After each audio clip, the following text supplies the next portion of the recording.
Alright mga ka-plastic, and this is me again, Big Sue, right back at it again with another content. At medyo lately na ang aking tatalakayin tungkol dito sa mga BPO workers na kung saan ay nagreklamo sila sa DOLE matapos ang pangyayari nung nakaraang lingdol dun sa Cebu. Inireklamo nila dahil pinabalik sila agad sa kanilang mga trabaho. While na nangyayari ang lindol na 6.9 magnitude. So ibig sabihin lang nun, mas priority pala ng BPO company ang kanilang negosyo kaysa sa kaligtasan ng mga empleyado nila.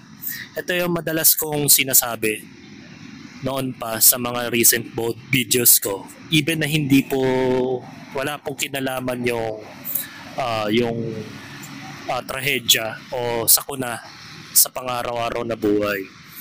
Ang nangyayari dito is kapag ikaw ay ordinaryong tao, madali ka lang nilang gawing alipin ng mga kumpanya na hindi nila iniintindi yung feelings ng ibang tao na kung nakakapanganib ba ito o may aftershock pa bang magaganap after ng lindol nung nangyaring malakasang lindol sa Cebu.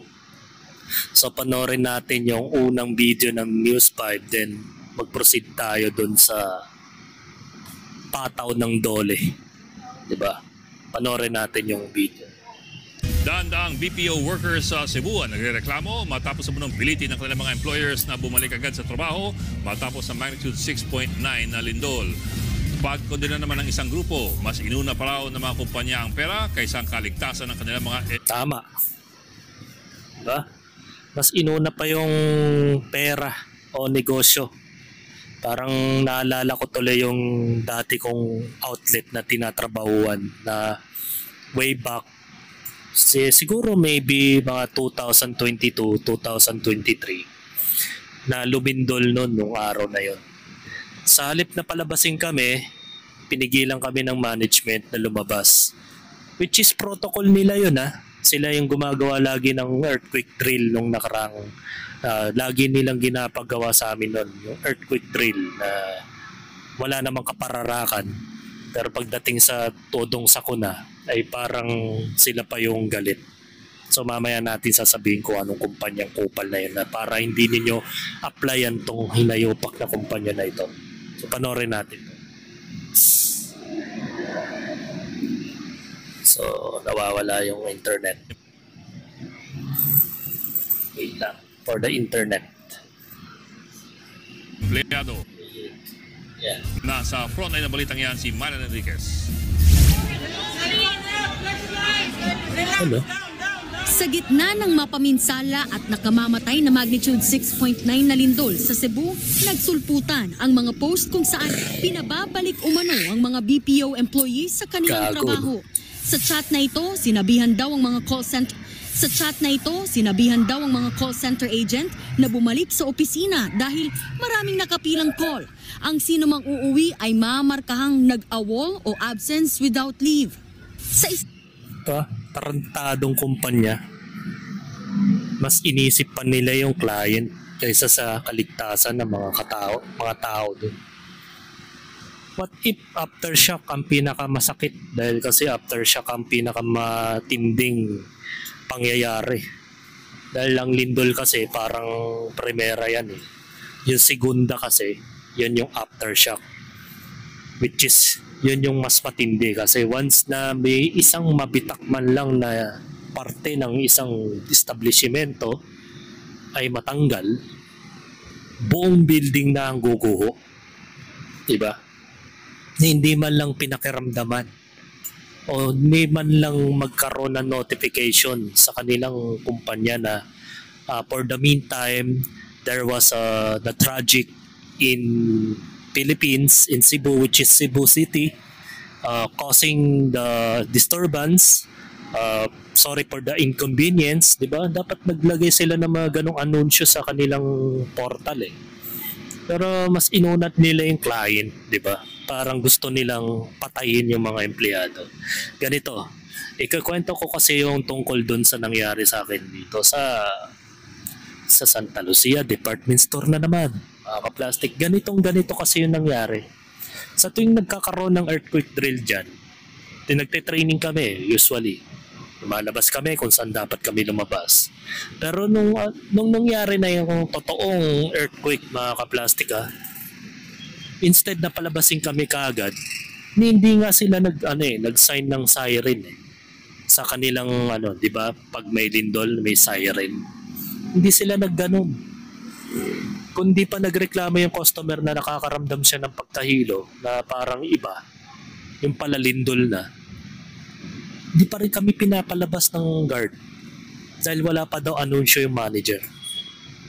Yung pulpul na manager ng dep store, mga ka-plastic. Kaya hindi mo malaman kung sino yung susundin mong policy. Minsan yung policy na pinapatupad nila, sila rin mismo nagbebendalo. Diba?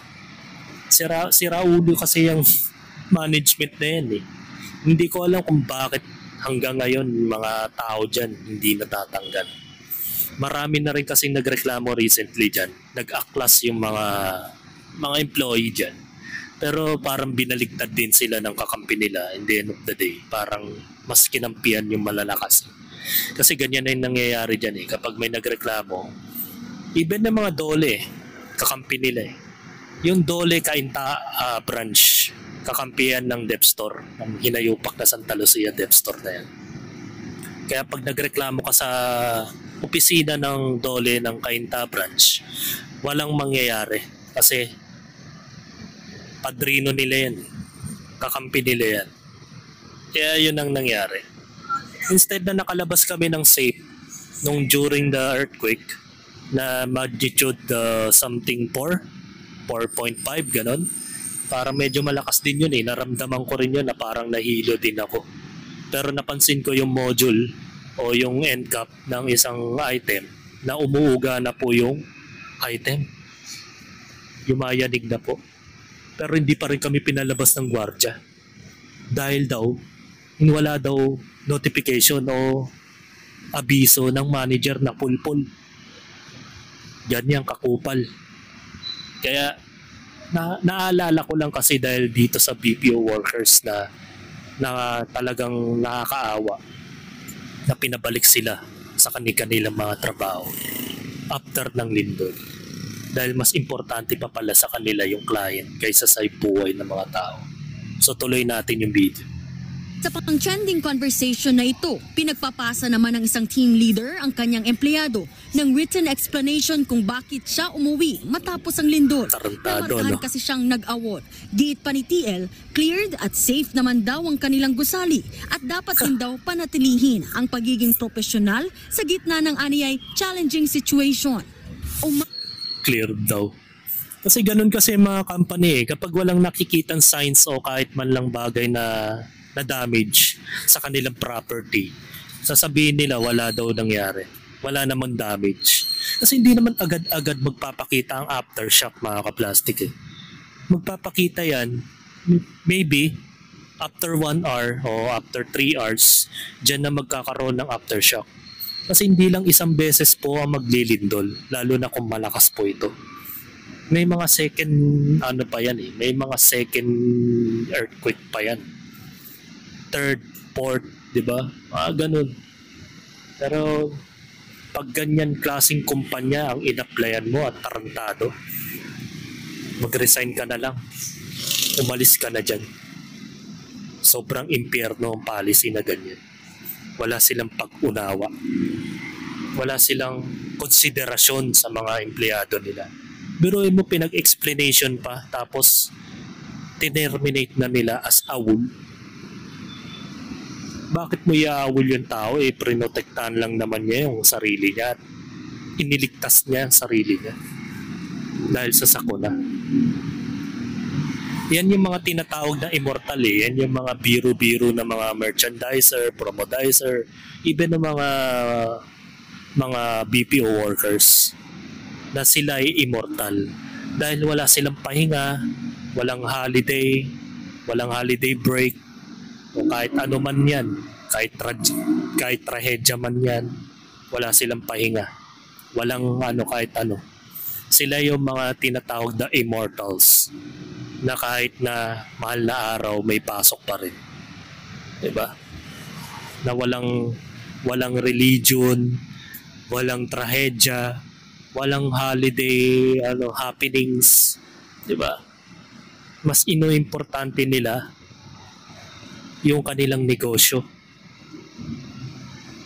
Di ba tarantado yung management ng BPO? Di ba? Niya ng samot-samong negatibong reaksyon sa netizens. Komento ng ilan, mas mabuti pang mag-awol kesa ma-rest in peace. Ang Right. mga nag-viral na hinaing ng mga call center workers sa Cebu, pinatotohanan ng grupong BPO Industry Employers Network o BIEN. Ayon sa kanilang Cebu chapter, sa loob lang ng 2 araw ay daan-daang reklamo mula sa mga agent ang kanilang natanggap. Pinipwersa raw silang sumunod sa patakaran ng kumpanya na hindi naayon sa occupational safety and health standards. One other instance includes a company letting their agents take calls in the middle of the earthquake. And then there's another one wherein agents were prevented from going out the premises of their building when company personnel blocked the exits of their office as per management's instructions. Giit pa ng grupo, patunay ang reklamo na mas uunahin pa ng mga kumpanya ang kanilang kasakiman at pera kaysa sa kaligtasan ng That's kanilang exactly mga what I ahente. said. Nakarating na rin ang nasabing issue kay Cebu City Vice Mayor Tommy Osmeña. Sakaling totoo raw ang mga ito, maghahain daw ng reklamo si Osmeña sa Department of Labor and Employment o DOLE. At dahil dyan mga kaplastik naghain na po ng Makabayan Block ang kanilang panukala para sa Magna Carta for BPO Business Process Outsourcing Workers ngayong Lunes mga kaplastik dahil sa pangyayari yon. At layon ng House Bill number 5166 na protektahan ang karapatan ng mga manggagawa sa panahon ng sakuna o kagipitan o pataasin ang entry level ng wage at dagdagan ng FCMO benefits. At ito po yun mga kaplastik. Naghahain na nga sila at isa sa mga BPO workers ang dito yung parang yung mga nagreklamo sa BPO company. Dapat binabanggit yung pangalan ng BPO company kung sino yun, mga kaplastik. Kung meron kayong alam mga kaplastik, paki-comment na lang po kung saan po anong klaseng BPO company para maiwasan. Diba? Mga kaplastik, diba? Naghahain na sila ng reklamo at Magna Carta mga kaplastik para mapataas ang tolerance na dapat ay hindi makonsinti yung mga pangbubuli ng mga management sa mga empleyado. So ito po yung sinasabi ko ngayon, pananagutan ng BPO company ang kanilang ginawa sa DOLE. Panorin natin. Pinatigil ng Department of Labor and Employment ang operasyon ng isang BPO company sa Cebu matapos ang lindol sa probinsya. Ayon sa DOLE, hindi nakitaan ng sapat na mga plano ang kumpanya tuwing may sakuna tulad ng lindol. Nakalagay daw dapat yan sa kanilang Occupational Safety and Health Program. Sabi ng DOLE, posibleng ma-reassign sa ibang area ang apektadong mga empleyado. Kung hindi, babayaran pa rin sila ng inireklamong employer sa panahon ng tigil operasyon. Una nang nagreklamo ang isang grupo ng BPO workers sa DOLE dahil sa mga kumpanyang pinilit umano silang papasukin sa trabaho kahit na katatapos lamang ng mapaminsalang lindol. Diba? Tama yung ginawa ng tatlong yun which is tapos lang. Ayan. Tama lang talaga na ginawa nila yung magreklamo. Kasi kung hindi sila nag-speak out, malamang sa malamang ibubuliin pa rin sila ng management nila at isipin nila na kayang-kaya naman natin tong bulihin ng mga empleyado natin. At hindi naman sila kawalan once na mag-resign sila o matanggal natin sila. Diba? Yan yung mga instances na iniisip ng mga management na talagang isipin nila na walang mawawala sa mga management kung mawala kayo sa trabaho. Yan nga sabi ng tarantadong bisor ng Santa Lucia Department Store na itago na lang natin sa pangalang Mike na hindi daw kami kawalan sa kumpanya nila kahit na matanggal kami o maalis kami sa kanilang kumpanya dahil marami naman daw na mas deserving pa daw sa amin. Dahil alam nila sa sarili nila na wala sila sa katwiran. Puro sila katarantaduhan. Alam mo naman yan mga managers, bisor dyan, mga kupal na kagaya nito na nakikita nyo niya ngayon sa TV, sa telebisyon, sa social media, na kung saan ay talagang ginigipit nila yung mga empleyado dahil alam nila sa sarili nila na hindi sila kayang kalabanin. Pero meron ng taong naglakas loob na magreklamo sa DOLE. Tama yung ginawa. Sana mayroon talagang empleyado na maglakas loob na magreklamo sa DOLE lalo na kung nasa tama kayo. So hanggang dito na lang ang aking opinion, and this is me again, Big Sue, lagi nagsasabing ang mga plastic ay matagal mabulok dahil ang mga plastic ay toxic. Kaya, what's up mga ka-plastic? And this is Combid, commentary video ng video live stream. Signing out. Alright. Mga ka-plastic, kung nagustuhan nyo ang aking video, i-subscribe nyo lang ang aking channel. At the same time, i-hit nyo rin ang notification bell at yung all para ma-notify kayo sa aking susunod ko pang video sa aking YouTube channel. Maraming salamat po mga ka-plastic.